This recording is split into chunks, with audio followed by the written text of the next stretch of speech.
Albert Breer joining us here to kick off hour number 2 of the Rich Eisen Show here on this post-college football championship game, Tuesday edition of the program. How are you, Albert? Well, first of all, thoughts and prayers to everybody out there on the weather. Sounds like it's really horrible. Man, bro, it's I know when it says it's raining really hard in LA and people are like, get out of here with that noise. It's kind of nuts. I mean, there is a flood warning. I mean, at any rate, it's enough. I will say this, like the thing about weather is it's all about. I really do think it's all about how prepared you are for it. And I can remember and Rich, you were there. I can remember the Super Bowl in Dallas, and it wasn't that the weather was that bad. It was just that they weren't prepared for it at all. Well, Albert, I remember,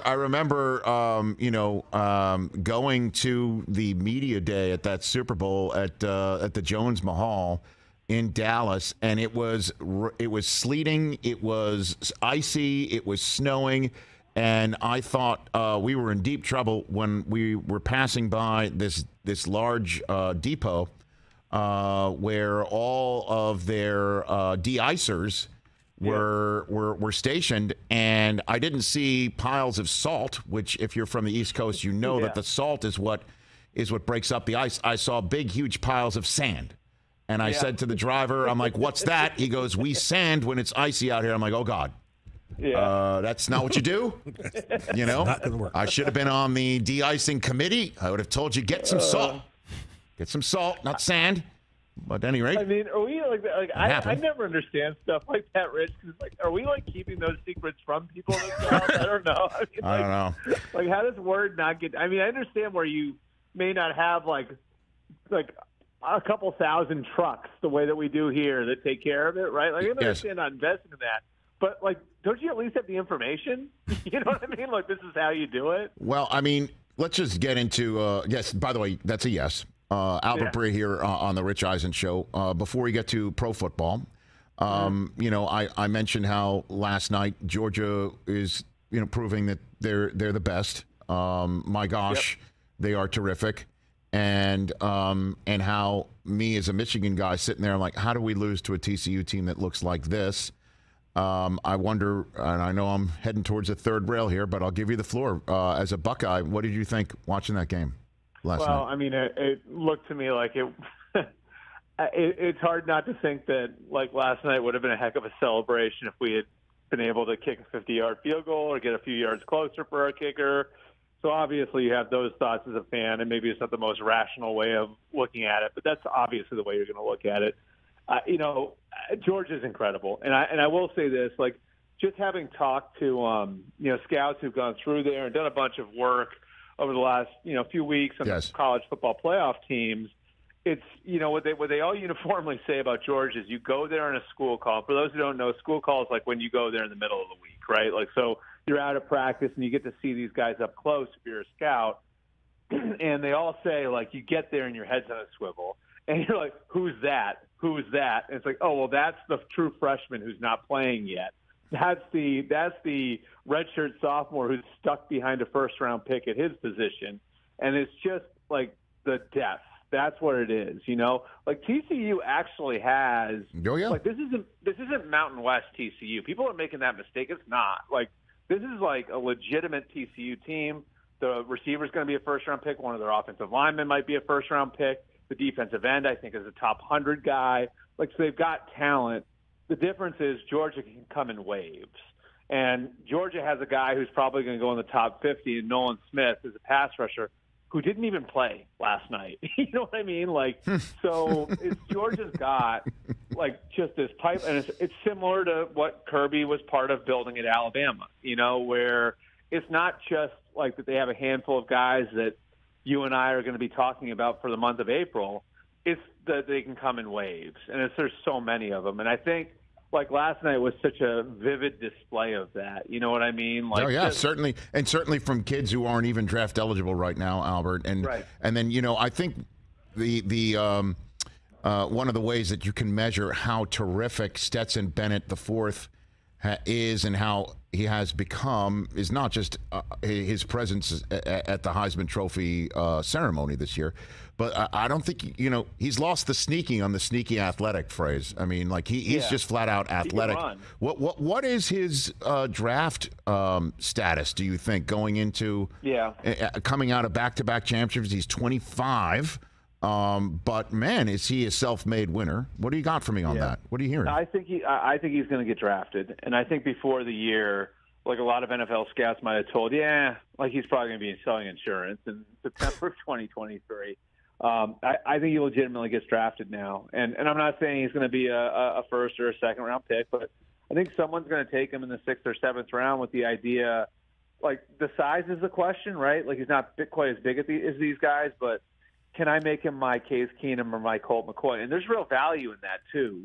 Like some teams are spending, $5 or $6 million on a backup quarterback. If you can have a guy on a rookie contract like that, like for 4 years, and you think he can play, and oh, by the way, not only does he have some physical ability, but this is a guy who is never going to shrink, when the lights are bright, right? Like we know that about him. Like we know, like if he's put in a big situation, he's not going to melt down. There's real value in that. What about the idea, Albert? What about the idea that there's another number 13 who was drafted last in the draft? And I know Purdy is 2 inches taller at 6'1", and quarterbacks who are 5'11" are just overlooked for many reasons, physically as well as figuratively. But do you think that might be playing into it? Like if Purdy can do what he's doing, put Bennett in the right system, and who knows? What do you think? Yeah, I mean, there's definitely some similarities from an intangible standpoint, and I know it's a different level of college football and everything, but like Brock Purdy was seen as that guy at Iowa State, like great intangibles, a leader, like he sort of helped them get to a level they hadn't gotten to before, which again, like different level than like the level at which Stetson Bennett did it at, but I mean, there are definitely some intangible similarities there. And that's where, again, physically, is he ever going to be a starter? No. Like, could he go out there, and if he's throwing to Debo's been out, but Debo Samuel, Brandon Ayuk, George Kittle, if he's behind Trent Williams, if he's got Christian McCaffrey out there behind him, could he go out there and look, pretty functional? I don't think it's too much of a stretch to say yes, right? Right. Yeah, just surround him. You surround him. I love it. And I think such a big part of playing that position too is how you handle the big moments, because that's that's what separates the great ones, and that's what that's what's made Tom Brady he's nailed every one of them, over the last 23 years. So, I think that part of it is actually significant, and if you're in a draft room and you got a handful of guys with day 3 grades at that position. I mean, I don't see how that wouldn't be a tiebreaker. If they're all if you look at 4 or 5 guys, these guys are relatively even. Wouldn't you take the guy who has been just nails on the biggest stages? I think you would.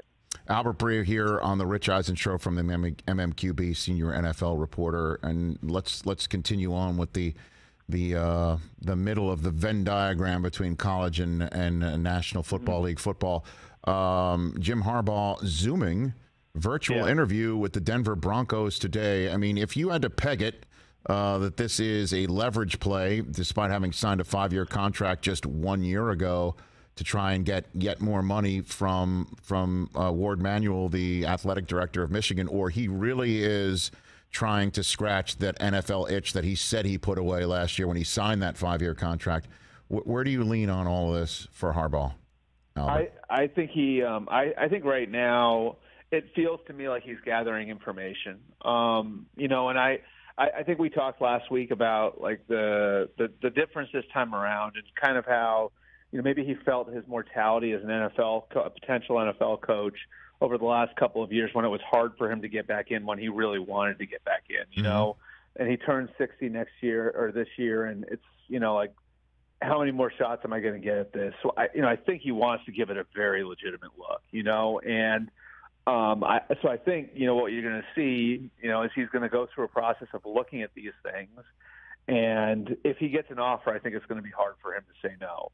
Now, I think Denver's committed to running a real process, and obviously they've got their toe in the Sean Payton pool. I think the Colts, it'll be interesting to see, where the interest lands there. The Texans are another one who people aren't talking about, where, I think if the owner is in control of that one, if it's not Nick Caserio fully running that process, the Texans could throw their hat in the ring. So I think, Jim's gonna gather information here, and if he gets an offer, I think it's gonna be hard for him to say no. But I also know this, like he's got the Michigan program in an awesome spot. He's got a really good team coming back next year. And I do think he genuinely really likes the job. You know what I mean? I just think there's some push and pull there. And I will say this, like the Michigan people are taking it seriously. Like I talked to a couple people last night, who are connected in these circles and everything else, who said, Michigan is already doing, research on potential candidates should he leave. That shouldn't sound any alarms in Ann Arbor or anything. It's a smart thing that you would do. You would naturally get yourself ready in the case that something could happen. But I think it is a sign that they're at least taking Harbaugh's interest in NFL jobs very seriously. Albert Breer here on the Rich Eisen Show. You just mentioned about Jim Harbaugh's either fact-finding tour or genuine interest in accepting an NFL offer should one come his way tour. Sean Payton looms as well. We already know about the jobs that are open, and in terms of that, let's take this a little bit one at a time. The only one I want to choose about what's open is the one that just came open, Arizona. Why this? Why did Michael Bidwell eat all this dead money when that's not really his usual? What do you got for me? Yeah, I think that the organization was just sideways. Obviously, I know Steve Keim a little bit. I know him too, and yes. We hope the best for him and everything, and that he can get everything in order with his health and everything else. And I just think that for Michael Bidwell, it feels like this was a chance to address problems in an organization that has really gone sideways. I don't think the relationship between Kliff and Kyler was in a great place at the end. And then obviously, Steve has his issues, and I think you're looking at this, and this is an important point. I think in all of these cases, when you get a quarterback signed to a contract like that, you can't stroke a check and make it go away.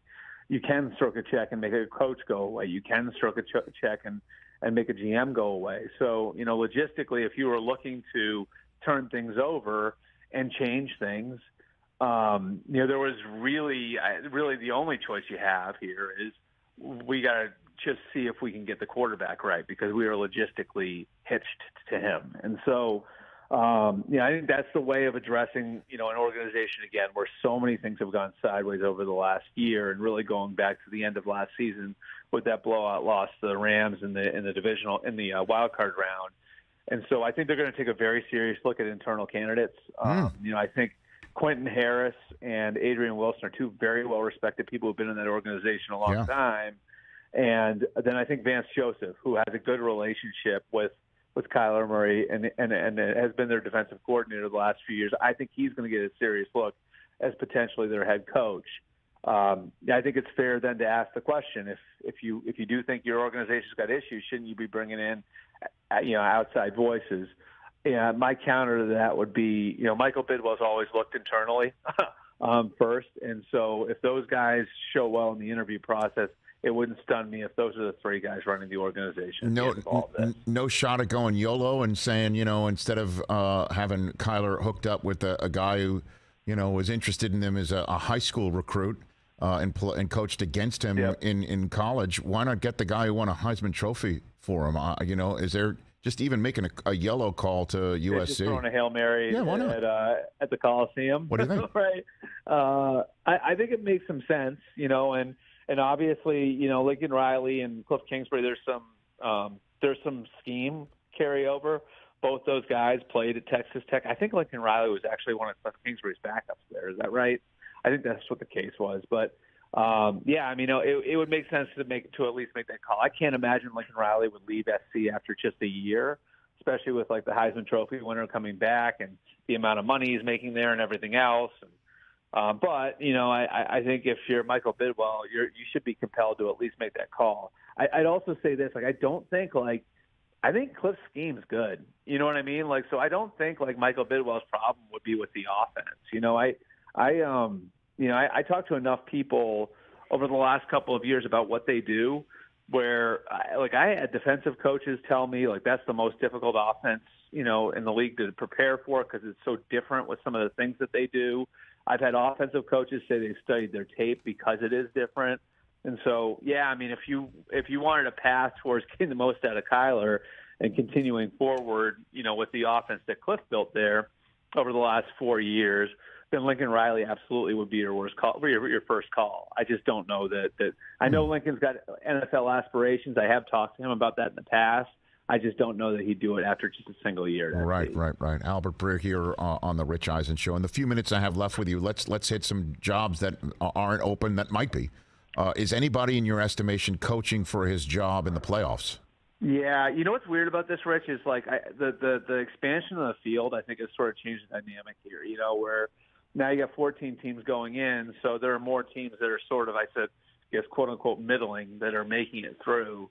The three that were sort of, floated to me over the last week, and kind of gathering information ahead of Black Monday were Dallas, the Chargers, and Tampa. And, I don't think any of those guys deserve to get fired, but there was just three that were put on my radar over the last couple of weeks. With Dallas, I just think McCarthy's done a really good job this year for all the hits that he's taken. You look at it, and it's they lose the left tackle, they replace him with a rookie who'd been playing guard in camp, and the rookie does great.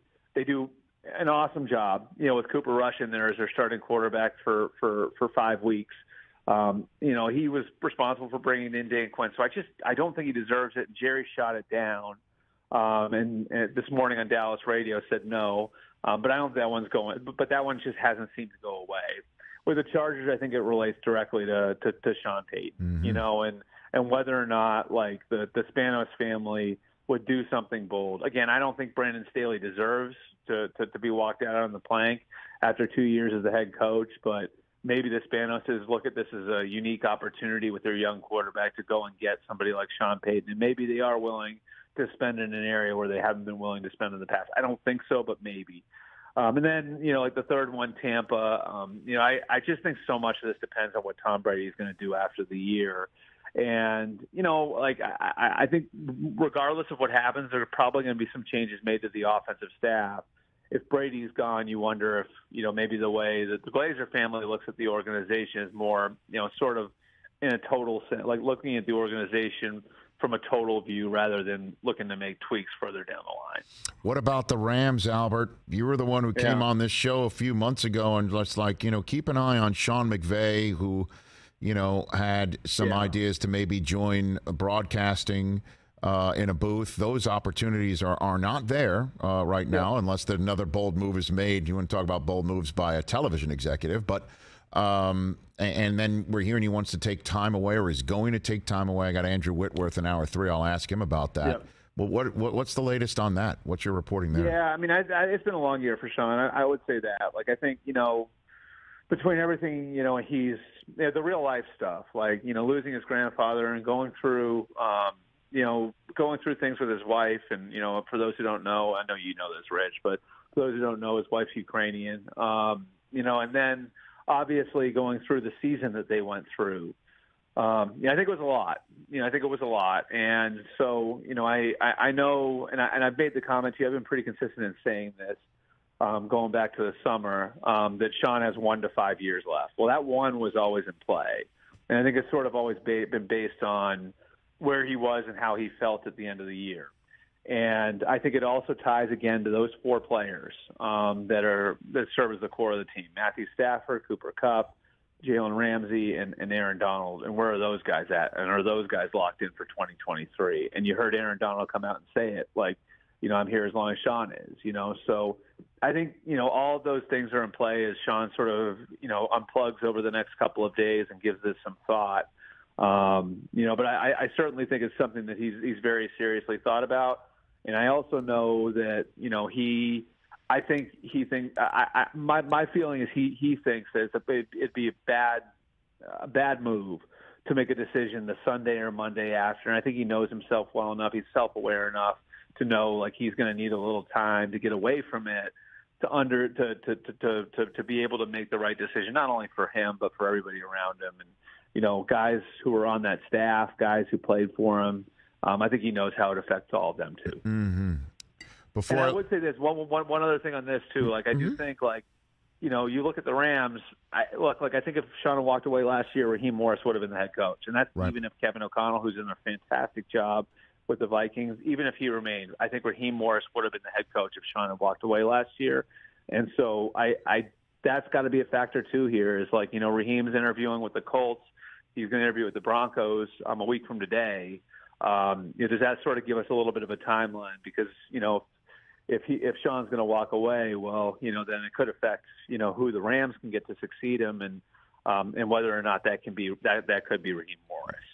Well, and then before I let you go, Albert, I know we've been talking quite some time, but I do want to hit the number one overall draft choice here. Yep. And the two questions I have are this. One was kind of touched upon by Ryan Poles, the general manager of the Bears today. Mm-hmm. But the first things first, did Lovie know he was going to get fired, and he just goes out there and he's like, we're going to play to win this game, even though I'm serious. Like, and did he, kind of like the Wrath of Khan, spit in the eye of Captain Kirk before he blows up his ship?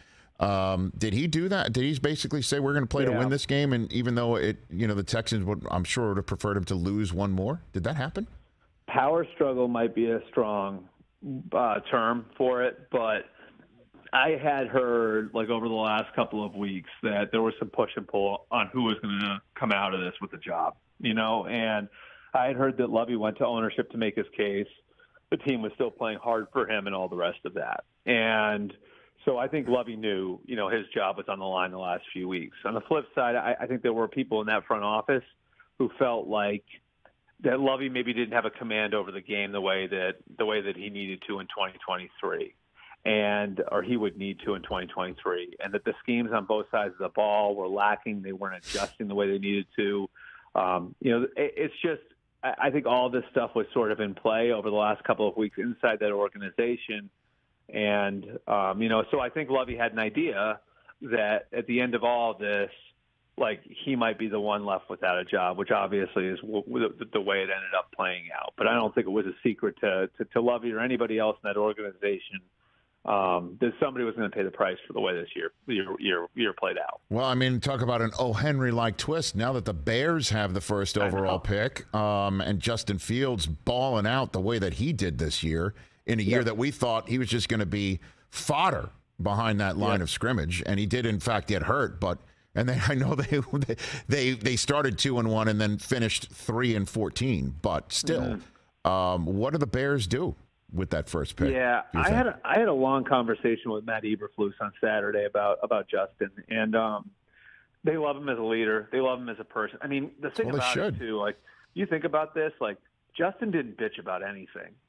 You look back at it, and we've heard quarterbacks complain in these situations before. We saw, Zach Wilson in New York, and we saw Mac Jones with some of the sideline antics in New England. And this is a guy who got the crap knocked out of him and didn't complain once, right? So, I think they think they've got the right person, the right leader, all of that. The question is he the right quarterback?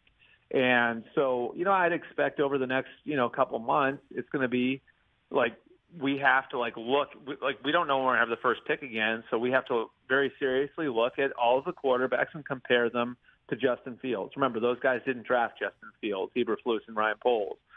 And so I think that's something they're going to look at, but I do think that they feel strongly about Fields. And so, I think over the next couple of months, that'll sort of play out. And, I think the great thing about the position that they're in right now is they probably get something significant for the first pick and use whatever they get to put something great around, something better around Fields. And, if they do that, they could say, okay, we'll do this, right? If we don't think any of these quarterbacks in the draft this year, and they all have flaws, is the next Trevor Lawrence, we'll do this. We'll trade the number one overall pick. We'll get a bunch of picks. We'll give Justin a better situation. We'll get a cleaner evaluation of Justin in 2023. And then in 2024, we'll either have our quarterback of the future in Justin Fields, or we'll have a high pick in a draft where Caleb Williams and Drake May are going to be coming out. Mm-hmm. To me, doing that makes more sense where you're not like 100% Justin's going to be the quarterback for the next 2 years, but you're giving him a really fair shot, a better shot than he had this year, and then like having the backstop of you could have an even better quarterback class next year. And oh, by the way, if you trade that first overall pick, you could put yourself in a position where you have multiple first-round picks to play with in 2024. Damn straight, Albert. You do that. Damn straight. Thanks for the call. Really appreciate it. Truly. Okay, great. Be well, brother. Thanks, man. Thanks, Rich. Albert Breer. Follow him at Albert Breer on Twitter. He's a must-follow. Great. Always makes me smarter. I just love talking to him, man. Catch the Rich Eisen Show every single day on the Roku channel, 12 to 3 Eastern, for free.